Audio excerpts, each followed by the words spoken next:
Daniel 11, 42. E estenderá sua mão, ou seja, o papado estenderá suas mãos às terras, e a terra do Egito não escapará. A terra do Egito representa o islamismo, não escapará. Serão colocados sob o domínio papal. E o verso 43. E apoderar-se-á dos tesouros de ouro e de prata e de todas as coisas desejáveis do Egito. Quem se apossa das riquezas do islamismo? O papado. E os líbios e os etíopes o seguirão. Mas os rumores do Oriente.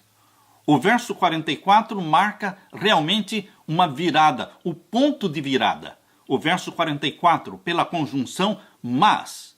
O papado está indo muito bem, o papado está sendo próspero e se engrandecendo sobre tudo e todos, até que, no verso 44 diz, mas os rumores do Oriente e do Norte o espantarão. Somente os rumores do Oriente e do Norte espantarão o papado. Os rumores do Oriente e do Norte são uma referência à proclamação poderosa das 3 mensagens angélicas e o convite que Deus faz, sai dela, povo meu, o alto clamor e os sons dos passos de um Deus que está voltando. Na Bíblia, o norte é conhecido como o lugar da habitação de Deus. O Monte Sião estava no norte. A Bíblia diz, formoso de sítio e alegria de toda a terra. É o Monte Sião sobre os lados do norte. Isso está em Salmos 48, verso 2.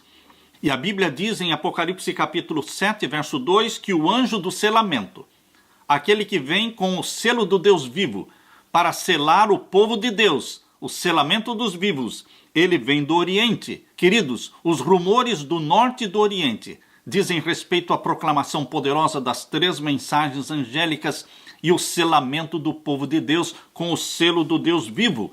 Apocalipse 7:2 diz, e vi outro anjo subir da banda do sol nascente, ou seja, o Oriente, e que tinha o selo do Deus vivo. Vemos aqui que o norte e o Oriente estão associados.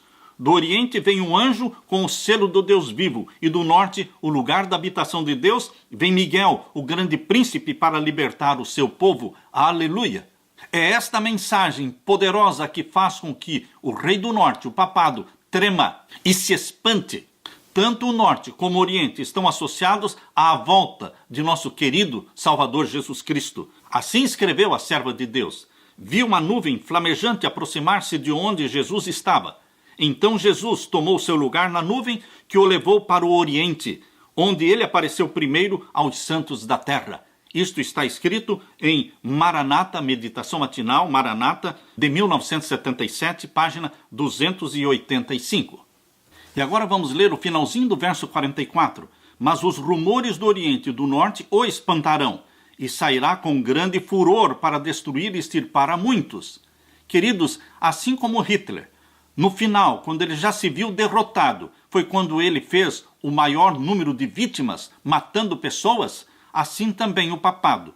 Quando sentir que o fracasso está chegando, quando ele se sentir aterrorizado e atemorizado pela proclamação das 3 mensagens angélicas, ele, diz a Bíblia aqui no verso 44, ele sairá com grande furor para destruir e extirpar a muitos. Ainda teremos mártires neste tempo, porque ainda estaremos vivendo em tempo de graça.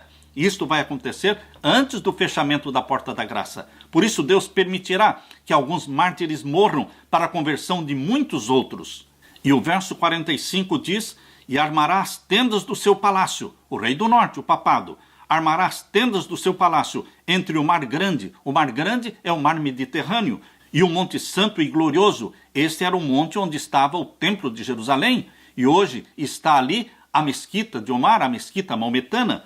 Mas, queridos, a Bíblia está falando de que o papado armará suas tendas, ou seja, ele terá o domínio de Israel, ele terá o domínio de Jerusalém, armará as tendas do seu palácio entre o mar Mediterrâneo e o Monte Santo e Glorioso. Mas, aqui de novo aparece a conjunção mas. Este é o ponto de virada. Ele fez sucesso, ele se engrandeceu, ele prosperou, mas virá ao seu fim, o finalzinho do verso 45. Mas virá ao seu fim. Aleluia! Existe um fim determinado por Deus para o rei do norte, para o papado. Existe um fim, quando ele será derrubado no final dos 42 meses de supremacia papal. Ele será derrubado. Os próprios 10 reis que o honraram, que o elegeram para ser aquele que dirigiria a nova ordem mundial, aqueles mesmos 10 reis, eles se levantarão contra o papado. É assim que diz lá em Apocalipse capítulo 17, queridos. Abra sua Bíblia em Apocalipse capítulo 17. Aqui diz claramente no capítulo 17 e o verso 12 e 13. Os 10 chifres que viste são 10 reis que ainda não receberam o reino, mas receberão poder como reis por 1 hora com a besta. E aqui diz o verso 13, estes 10 reis têm o mesmo intento e entregarão o seu poder e autoridade à besta. Eles entregam o poder e autoridade ao papado para que reine sobre tudo e sobre todos nesta nova ordem mundial. Mas depois eles se levantam contra o papado e o derrubam. Assim diz o capítulo 17 e o verso 16. E os 10 chifres que viste na besta, os mesmos reis que apoiaram, eles agora puxam o tapete do papado e se levantam contra ele. E os 10 chifres que viste na besta são os que aborrecerão a prostituta e a porão desolada e nua, e comerão a sua carne e a queimarão no fogo. Queridos, é isto que está determinado. A profecia abre as cortinas do futuro e mostra para você o que vai acontecer nos próximos eventos mundiais. E o verso 17 diz aqui, porque Deus tem posto em seus corações, ou seja, no coração dos 10 reis, dos 10 líderes mundiais, a terra será dividida em 10 supernações. E Deus tem colocado no coração destes 10 líderes que cumpram o seu intento de dar o poder para que a besta reine sobre todos. E tem uma mesma ideia, diz aqui o verso 17. Está muito clara a profecia, irmãos. E que deem à besta o seu reino, até que se cumpram as palavras de Deus. Quando é que as palavras de Deus vão se cumprir? No final dos 42 meses. O papado será derrubado. Por isso o capítulo 18 fala da destruição de Babilônia. Babilônia aparece esta palavra no Apocalipse 6 vezes. Ela deve ser entendida como sendo Roma. Destruição de Babilônia, profetizada no capítulo 18 de Apocalipse, é a destruição de Roma. Agora, voltando, queridos, para Daniel capítulo 11, verso 45, no finalzinho do verso 45, mas virá ao seu fim, aleluia, e não haverá quem o socorra. Na primeira ferida mortal, ocorrida no dia 10 de fevereiro de 1798, com a deposição do Papa Pio VI, ele foi levado preso para Valença, na França, e lá morreu preso.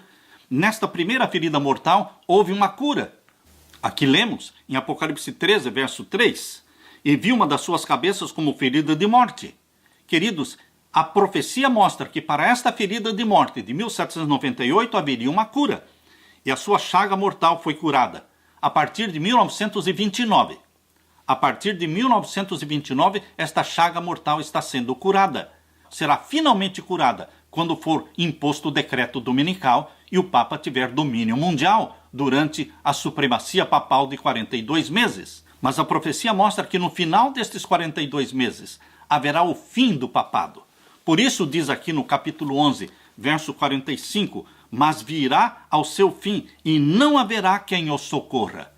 Não haverá mais recuperação do poder papal. É a destruição final do papado. E o que acontecerá depois da destruição final do papado? Virá Satanás personificando Cristo, andando na terra, dizendo, eu sou o Cristo. Mas nós, o povo de Deus, nós fomos chamados para isso. Esta é a nossa missão. E nós precisamos ensinar a muitos a justiça e vamos refulgir como estrelas sempre e eternamente. Deus derrame sobre você o Espírito Santo, meu querido irmão, para que você seja inflamado pelo Espírito Santo, para que você tenha o discernimento dado pelo Espírito Santo, para que você tenha a ousadia cristã de pregar a palavra profética, preparando um povo para a volta de Jesus.